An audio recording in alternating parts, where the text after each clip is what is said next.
সেই ব্যক্তি যে সবসময় সবার প্রয়োজনে পাশে দাঁড়ান, সাহায্য করেন, সবার খেয়াল রাখেন, অথচ বিনিময়ে আপনি যা পান তা হল শুধুই নীরবতা, অথবা তার চেয়েও খারাপ কিছু, সমালোচনা।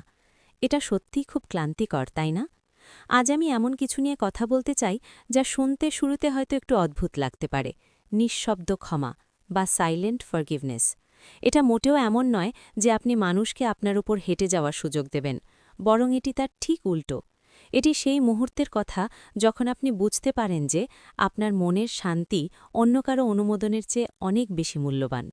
আজ আমি ৩টি গল্পের মাধ্যমে বলবো কিভাবে সম্মান এবং জীবনপথে এগিয়ে যাওয়ার ধারণা আমার কাছে বদলে গেছে।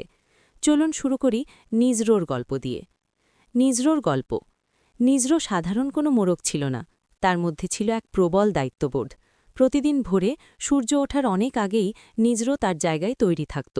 সে বেড়ার সবচেয়ে উঁচু প্রান্তে বুক ফুলিয়ে দাঁড়িয়ে ভোরের প্রথম আলোর জন্য অপেক্ষা করত। আর যখনই সেই আলোর দেখা মিলত, সে তার সর্বশক্তি দিয়ে ডাক দিত। তার ডাক ছিল জোরালো, স্পষ্ট এবং শক্তিশালী। এটা কেবল কোনো শব্দ ছিল না, এটা ছিল পুরো খামারের জন্য এক জাগরণী গান। তার কারণেই কৃষকরা ঠিক সময় কাজে যেতে পারত।